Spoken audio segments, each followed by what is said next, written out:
Halo guys, selamat pagi. Berjumpa lagi dengan saya Andri Alvaro di channel kita tetap yang terbaik membahas steroid, yaitu channel Andri Alvaro. Nah, di sini saya akan membahas komen dari ITNTQ yang menanyakan kombinasi penggunaan steroid untuk kontes. Jadi untuk persiapan kontes kombinasinya apa aja? Nah, saya biasa menyiapkan atlet-atlet yang saya persiapkan biasa juara satu ya. Juara satu mereka 5 besar biasanya mendapatkan posisi di 5 besar itu saya untuk start awal pemula saya biasa memberikan start seperti penggunaan stanozol dan clenbuterol karena biasa atlet-atlet pemula biasa terhambat juga di budgeting mereka, jadi budgetnya pas-pasan, mereka butuhnya dapatnya kering. Jadi karena kalau udah saat masuk persiapan itu yang dibutuhkan bukan untuk meningkatkan massa otot lagi, tapi bagaimana mendapatkan otot yang sekering mungkin dalam waktu yang secepat mungkin.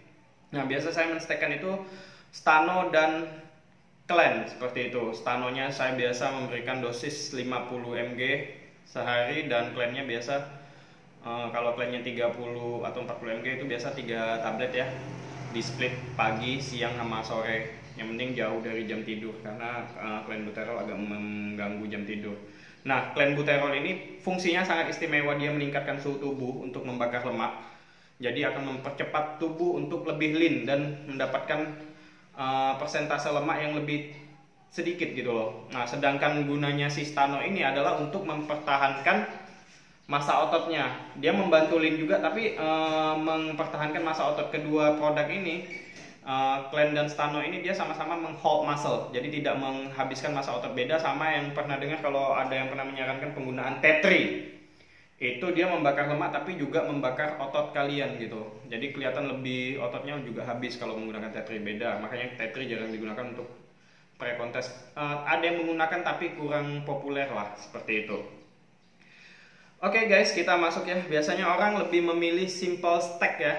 Jadi kalau untuk pemula tadi itu ya udah itu simple banget. Stano Clen itu udah murah banget harganya. Stano berkisaran antara 350 ribuan sampai 500 ribuan, berbagai macam merek. Clenbuterol juga sama harganya sama Stano, jadi masih bisa dijangkau lah dengan kocek-kocek yang nggak terlalu dalam ya. Orang biasa milih simple stacknya ya seperti itu.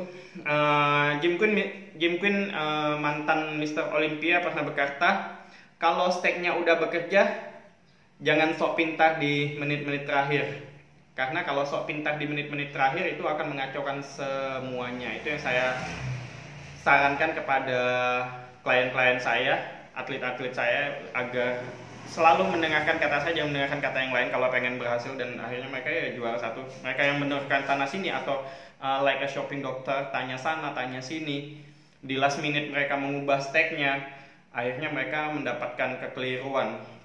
Akhirnya kacau semuanya di sana.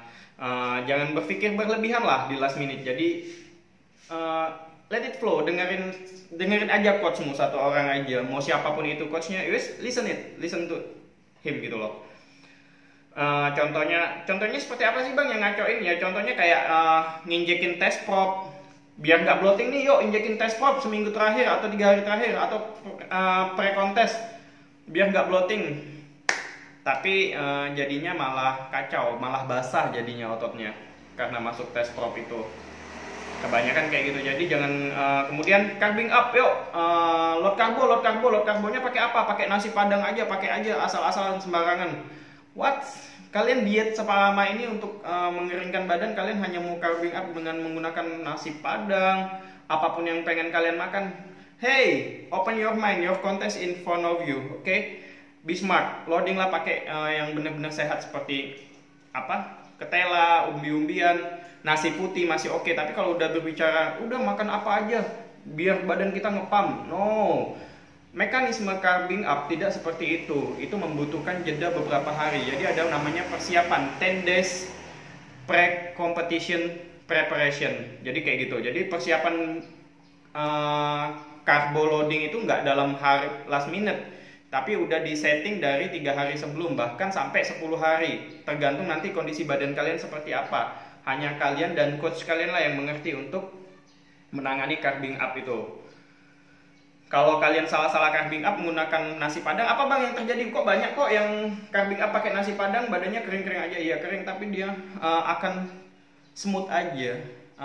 Serat-seratnya nggak akan keluar. Karena apa? Begitu kamu masuk nasi padang atau sejenisnya lah, yang makanan yang asin-asin yang tidak sehat ya, oh makan apa aja, makan aja snack-snack yang nggak jelas. Akhirnya tubuhnya nyimpan garam lagi, masuk garam lagi, dan nyimpan air lagi di dalam ototnya. Jadi serat-serat otot itu bakal ketutup. Kemudian cut water, ini yang paling banyak dilakukan orang-orang goblok di luar sana yang diajarin. Oh udah gua cut water, gua udah nggak minum air selama 3 bulan, gua cuma minum air cuma 200 mili aja 2 bulan sebulan, gua udah persiapan kontes 3 hari, gua udah nggak minum air cuma sesendok aja selama 3 hari. Stupid banget, itu bego banget ya kalau didengerin ya. Kamu nggak, tubuh kita tuh 80% air. Jadi caranya cut water seperti apa? Kita harus memanipulasinya dengan smart, oke?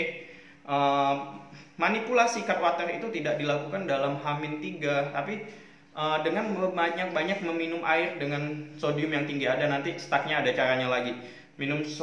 Makan garam yang tinggi, masukin air yang banyak juga pada saat H-7, seperti itu. Jalan berapa hari baru garamnya dibuang, airnya masuk yang banyak juga. Karena apa? Airnya tidak disimpan di otot, langsung lewat aja. Akhirnya dia membuang sebagian besar air di dalam tubuh kita.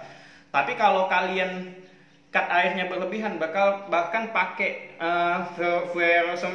Furosemide ya, atau merek dagangnya biasa apa yang dikenal untuk ngeringin badan, badannya flat, tidak pop up gitu, tidak muncul ototnya, akhirnya semuanya flat, perutnya flat, ototnya flat gitu, tidak pop up dia, ototnya tidak ngembang kata orangnya istilahnya, yang dikenal biasa lasik itu ya.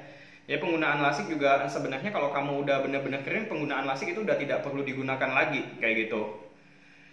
Nah, yang terpenting apa sih sebenarnya? Karena di last minute 3 bulan terakhir kalian tuh bukan mempersiapkan untuk menambah massa otot, tapi untuk stay in shape aja, mendapatkan kering yang maksimal. Jadi selama menambah massa otot ini selama kapan? Selama kalian tidak menghadapi kontes, selama off season itulah kalian harus menambah massa otot dengan makan makanan yang baik, makan makanan yang bagus, berlatih sepanjang tahun, makanan bergizi, tinggi protein, kayak gitu. Nah, kalau ngomong stack tadi kan stack pemula tuh, stack pemula banget, pengen masukinnya Stano sama Clan. Terus kalau gue punya budget lebih, gue bisa nambahin apa dong? Ya bisa, masukin aja Trenbolone. Trenbolone itu udah dikenal semua orang untuk persiapan kontes.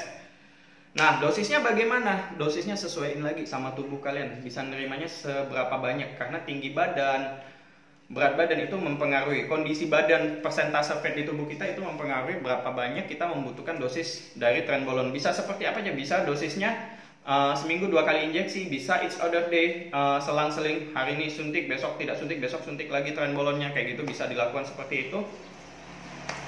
Nah, selain itu apalagi? Selain Trenbolone, kalau udah mendekati kontes itu ada namanya Masteron dan Primobolan ya. Jadi kalau Masteron itu dia tidak membangun massa otot, tapi dia mengeraskan dan mempertajam definisi otot. Dosisnya bisa 100 mg per hari. Jadi pakai per hari ya dosisnya kalau Masteron ya. Dipakai 2 minggu sebelum kontes. Nah, ini ada syaratnya kalau mau gunain Masteron dan dapat efek yang bagus banget. Itu syaratnya adalah kamu persentase fatnya harus 1 angka, 1 digit. Di bawah 10 baru Masteron ini baru bisa bekerja dengan optimal, baru kelihatan sama sekali. Selain itu ada namanya Primobolan. Nah, kalau udah Masteron kan dia nggak numbuhin otot lagi. Kalau Primobolan dia masih bisa build muscle. Ini buat orang yang masih ngejar size ya, buat ke arah kontes, tapi nggak akan berefek terlalu banyak sih. Nah, kalau Primobolan ini bisa grow muscle even kalian defisit kalori, dan dia tidak membuat perut kalian bloating. Perut bloating itu perut yang gede pada saat kontes, perutnya membesar. Banyak ya di senior bodybuilder kita pada bloating semua sekarang ya. Ya itulah sedihnya, masih ngaku natural tapi dari perut aja sebenarnya udah kelihatan steknya mereka stek jadul banget. Jadi waktu mereka turun ke panggung bloating semua. Ini pada banyak nih yang komen di YouTube saya. Sebenarnya saya tahu siapa mereka, bodybuilder tapi pura-pura nanya stek steroid segala macam. Ya emang sih kalau ngakunya nggak pintar, ngaku aja nggak pintar, WA aja sekaligus, kita biar bisa diskusi ya. Jadi nggak usah sok tahu gitu. Jadi kalau udah penggunaan steroid dan masa cutting itu kan biasa libido menurun. Itu bisa dibantu dengan tes pro-nya, baru bisa dimasukin testo untuk meningkatkan libido, dan itu pun dengan dosis yang sangat kecil ya, dosis aman ya. Nah, selain itu stek lain bisa apa aja? Bisa kalian memasukkan Anavar, Stano atau Winstrol, dan juga Proviron untuk meningkatkan fat loss-nya tadi. Si Anavar bisa membantu massa ototnya, si Winstrol atau Stano dia membakar lemak dan mempertahankan massa otot, dan Proviron menjaga testosteron dan mempertajam definisi ototnya. Selain itu juga tetap bisa dibantu dengan clenbuterol tadi.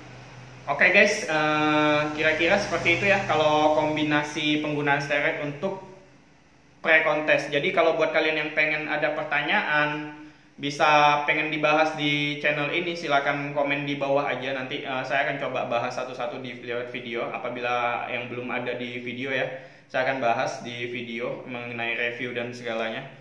Oke guys, see you in the next video. Bye bye, Andre Alvaro.